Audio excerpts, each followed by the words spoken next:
Magandang araw sa inyo muli mga kabayan. Ako si GM Autotech. Panoorin nyo to aking video at ibabahagi ko sa inyo ang aking kunting kaalaman sa paggamit ng USB bootable flash drive. Dati po kasi pagka i-reformat po natin yung ating computer, laptop or desktop, ay gumagamit pa tayo ng mga DVD disk. Pagka mag-i-install tayo ng ating mga Windows sa ating computer, yung tulad ng mga ganito, gumagamit pa tayo dati ng DVD disk para lang ma-install natin kung anong Windows yung ating gustong install sa ating computer. Tulad ng Windows 7, Windows 8, yan. Mayroon ding Windows 8.1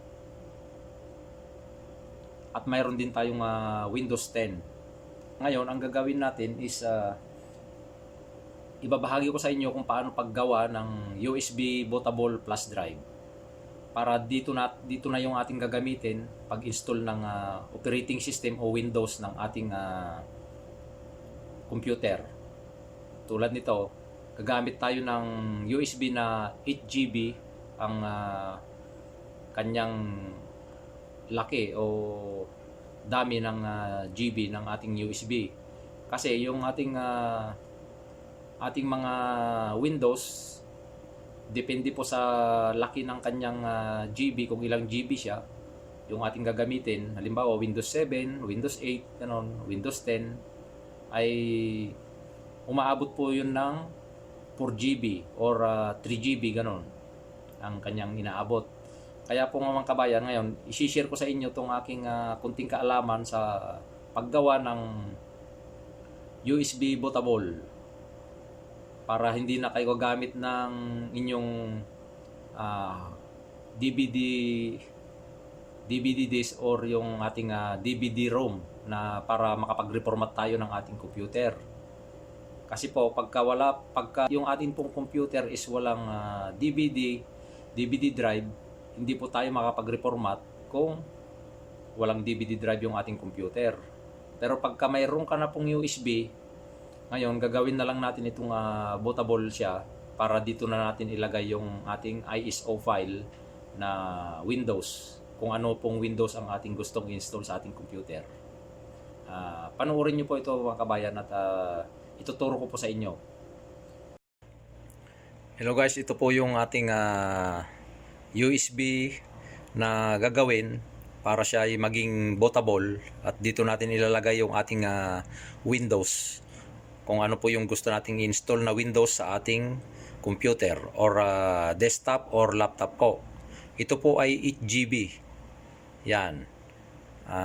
Kung alin po yung gusto nating install, dito po natin ilalagay, kung Windows 7, Windows 8 or Windows 10, ganon. Ito na po yung gagamitin natin, USB flash drive po. Gagawin po natin siyang bootable para magamit po natin sa pagre-reformat po ng ating computer. Yan po. Bali kasi po dati, ang gamit po natin dati nung mga nakaraang taon pa po ay gumagamit pa tayo ng DVD drive. Ipapakita ko po sa inyo. Halimbawa po yung gamit po natin kasi dati ay ganito pa po. Yan. DVD drive pa po. Tapos ilalagay po natin yung ating Windows dyan. Yan. Halimbawa po inilagay po yung ating Windows. Ito po yung ginagamit natin dati. Ngayon po hindi na po natin kailangan gumamit ng DVD disk. Kasi po ang nauuso po ngayon ay USB na po. Pagka magre-reformat ka ng computer mo o mag-i-install ka ng Windows sa iyong computer. Yan po. Bali po ngayon ay papakita ko po sa inyo kung paano po ang paggawa ng USB bootable flash drive. Ayan po, isasaksak lang po natin dito sa USB port. Yan, sasaksak lang po natin yung ating USB port. Yung ating USB. Yan po. Ngayon ay i-close po natin yan dahil nagbukas na po siya kagad. Ngayon po ang gagamitin po nating tools para magawa po nating bootable yung ating USB gagamit po tayo ng ito po ang gagamitin natin.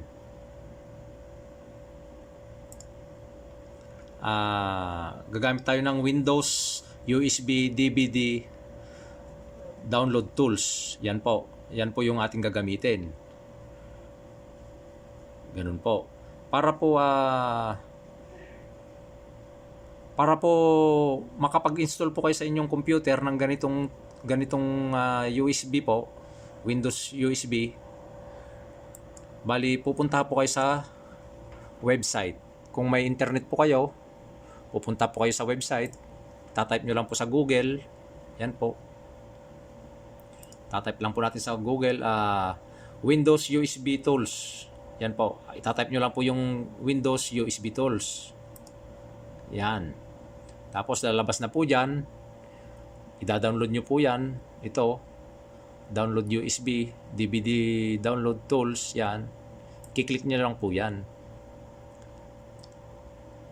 Yan po yung susunod na lalabas. Ngayon po, yung iba po, ang ginagamit po ng iba ay yung Rufus po na program. Pero ako po, mas mabilis po kasi itong gamitin. Itong Windows USB DVD download tools. Yan po, mas mabilis po kasing gamitin yan. Para sa akin. Yan. Yan po, makikita nyo po yung language is English. Click nyo lang po yung download. Kung wala pa po kayong tools na ganito na naka-install sa inyong computer. Para po yung ating USB ay magawa nating bootable. Da-download nyo po yan. Yan po ang kalalabasan. Tapos mamimili po kayo dyan. Yan po, bali ang lumabas po na mga files, yan. Bali ang pangalan po ng files is Windows 7 USB DVD tools download tools po. Yung Windows 7 po na yan, ito po yung program na i-download po natin at i-install po natin sa ating computer para po magawa po natin yung ating USB na bootable. Ito po, Windows 7, pangalan lang po niya yan. Pero, pwede po natin gamitin sa Windows 8, Windows 10, kahit sa Windows XP, pwede rin po. Windows 7, Windows 8, Windows 10, yan. Pwede po yan. All around na po yung ano na yan, yung Windows USB DVD download tools. Yan po.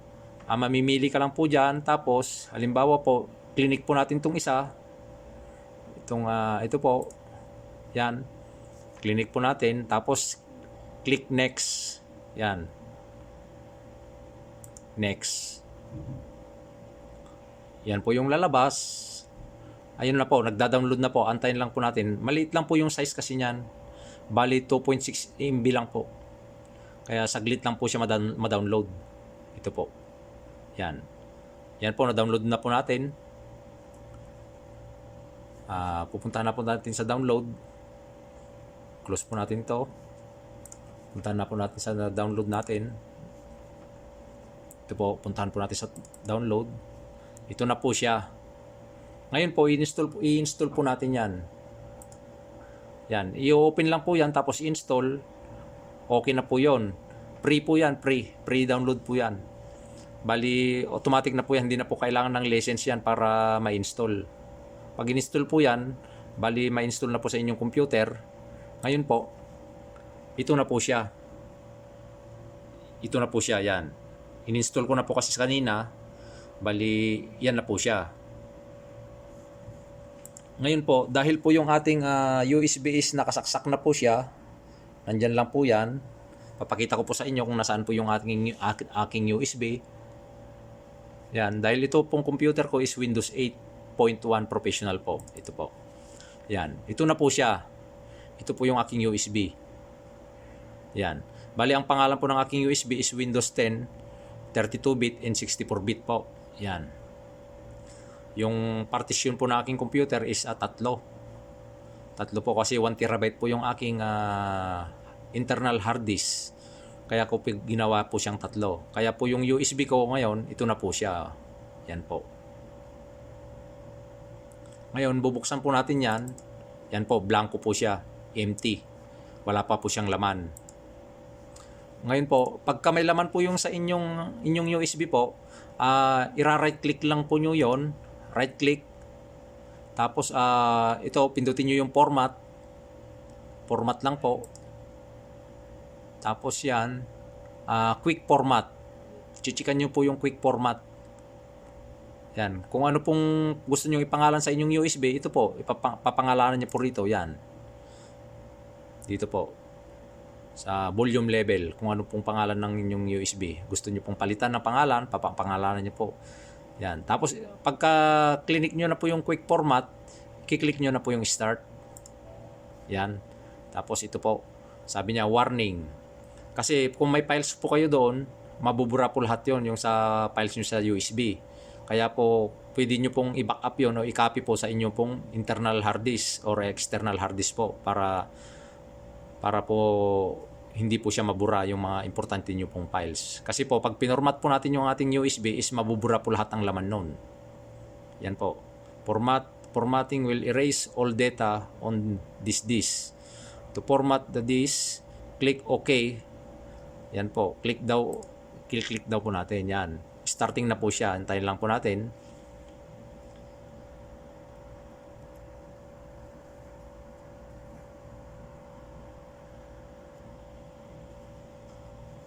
Medyo madilim lang po dito sa aking kwarto. Yan. Format complete. Format complete na po. Okay lang po natin yan. Yan. Yan po. Tapos i-close na po natin yan. Close. Ngayon po, dahil na-install na po natin yung ating Windows USB tools po, i-open na po natin ngayon. I-open po natin. Tapos po yan. Kita nyo po ba? Medyo madilim po. Yan. Yan po yung lalabas. Pag open nyo po, yes lang po natin. Yes. Yan.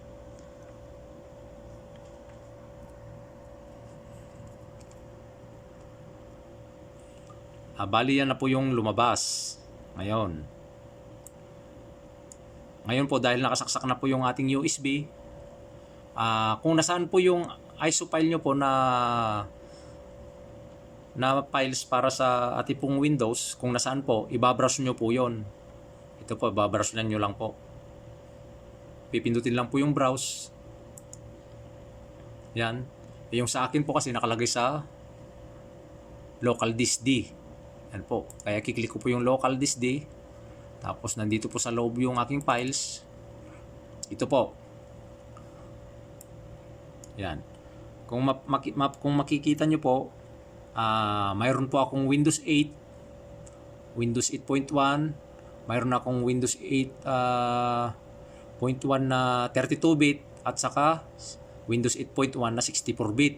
At mayroon din po akong Windows 7 na Ultimate.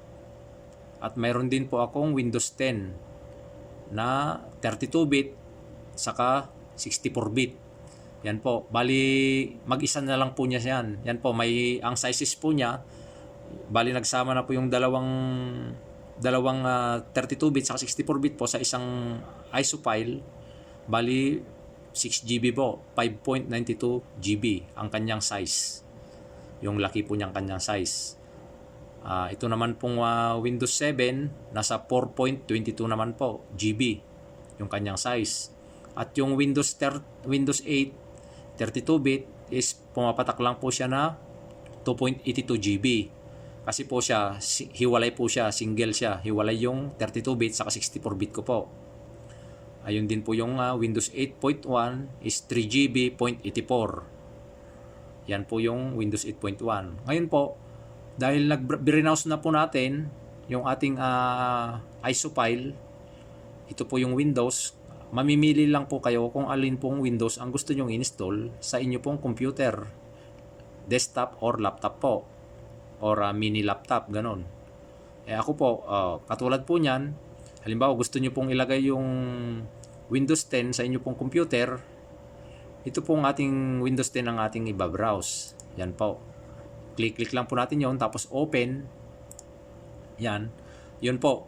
Bali, papasok na po siya sa ating Windows USB tools na ginamit po, na dinownload po natin kanina na program, at in-install po natin yung ating Windows USB tools, kasi po yan po yung kailangan nating program para po magawa nating bootable yung itong ating USB, para magawa po natin siyang bootable. Yan po. Ito po yung program na ating gagamitin, yung dinownload po natin sa internet kanina sa Google. Windows 7 USB DVD Tools. Yan po. Bali, ito na po siya. Ngayon po, dahil na i-browse na po natin yung ating Windows na Windows 10 32-bit N64 na ISO file, na-browse na po natin siya, ini-next lang po natin yan. Next. Yan, antay lang po natin yan po. Mamimili po tayo kung ano po yung gagamitin natin na bootable. Dahil USB po yung ating gagawin, dito po tayo sa USB, mag-click-click. Yan po, USB device.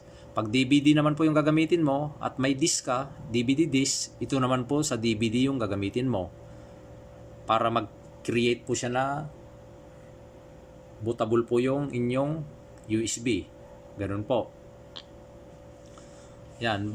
Bali po yung ibang kasing, yung sa iba po, ang ginagamit po na program is Rufus. Pero ang gamit ko po, ito po, yung pangalan ng program. Windows 7 USB DVD Tools. Download Tools. Yan.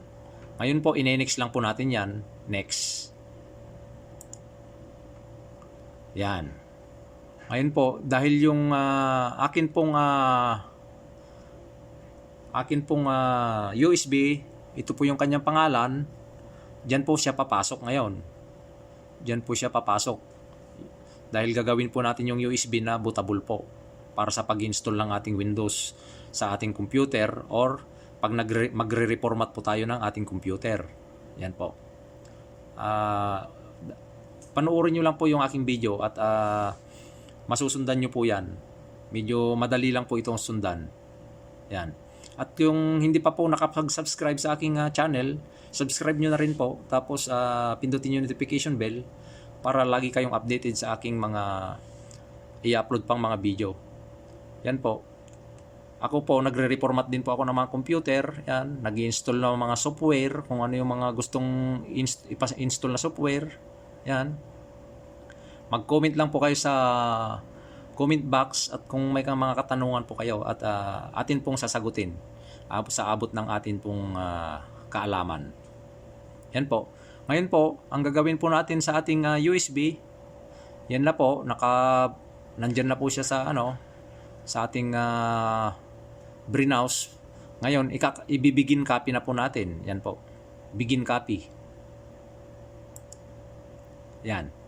Ngayon po, sinasabi po ng ating program, isi-select po natin, yan, i-erase daw po niya yung laman ng ating USB.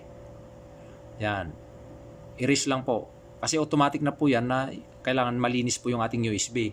Kaya i-erase po ng ating program po na ginamit para malinis po yung ating USB bago niya installan ng Windows na ISO file, or magiging bootable siya po. Magiging bootable na po siya. Yan po. Erase. Sabi niya, select all. Yes. Yan. Yan po. Antayin lang po natin at dire-diretso na po yan na gagawin niya na pong bootable yung ating USB. Yan po. Kung mababasa niya po dyan, creating bootable USB device. Yan po.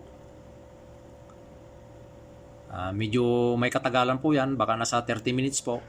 Kasi po malaki-laki po yung size ng ating Windows 10 na inilagay po dyan sa USB. Bali, nasa 6 GB po yun. Kaya po yung ating ginamit na USB is 8 GB po yung kanyang space. Ngayon po, yung atin pong ilalagay na Windows 10 is 32-bit saka 64-bit po siya. Buo na po kasi yun eh. Yan po. Kaya malaki-laki po yung size niya. Nasa 6 GB po yung size nun. Yan. Antayin lang po natin at hanggat sa matapos po. Hanggat sa ipapakita ko po sa inyo kung ano ang magiging laman po ng USB pagkatapos po niyang na-create na bootable yung ating USB po. Yan. Yung iba po, Rufus program po yung ginagamit. Yan. Pero ako po, ito po, mas mabilis po kasi itong gamitin. Dito po ako nasanay, kaya ito pong program na to ang aking ginagamit para gawin po nating bootable yung ating USB. Yan po. Sa mga may katanungan po dyan, mag-comment po lang po sa comment box at sasagutin po natin yung abot po ng ating kaalaman po. Yan. Kung wala po naman po kayong Windows na kung ano po yung Windows na gusto nyo, magda-download lang po kayo dun sa Google po. Kasi may marami naman po kasing Windows na pre-download lang po yon. Mga Windows 7, Windows 8, Windows 10. Depende po sa gusto nyong Windows na i-install po sa inyong computer. Ngayon po, para makita nyo po yung system nyo, yung ano po ng specification po ng inyong computer or laptop, desktop, dito lang po. Pupunta lang po sa my computer, dito, right click, i-right click lang po nyo, tapos properties. Yan. Yan po, katulad po nyan, yung akin pong system is ito po. Windows 8.1 Professional. Yan po. Yan po yung aking system Windows. Yung system ng aking laptop. Yan po. Kung makikita nyo po kung ilang GB yung inyong memory sa laptop, kung ano po yung kanyang processor. Yan po, makikita nyo po dyan. Kung anong operating system po yung gamit nyo, 32-bit ba siya or 64-bit. Yan po. Yung gamit ko po, 32-bit. Yung iba po, 64-bit. Karamihan po ngayon, Windows 10, 64-bit po yon. Yan. Yan po, dyan nyo po makikita. Yan. Kung may mga katanungan po kayo tungkol po sa mga computer or laptop, mag-comment lang po kayo sa baba at atin pong sasagutin. Mag-subscribe na rin po kayo sa aking channel po at i-click nyo rin po yung notification bell para lagi po kayong updated sa aking mga video po na i-upload. Yan po, malapit na po siyang matapos. Malapit na siyang maging bootable USB. Nasa 93% na po. Yan. Antayin lang po natin na makumpleto. Mag 100% po yan. Tapos na po pag nag 100% yan.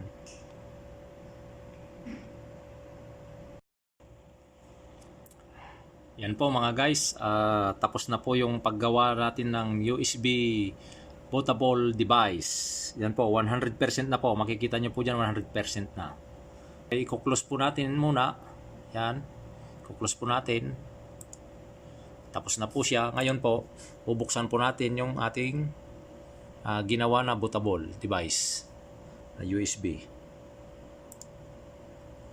Yan. Ito na po siya ngayon. Yan po yung ating USB. Removable disk G. Yan. I-open po. Yan po yung laman ng ating USB na ginawa pong bootable. Yan po. Kita po ba? Yan. Yan na po yung kanyang laman ng ating USB. Yan po.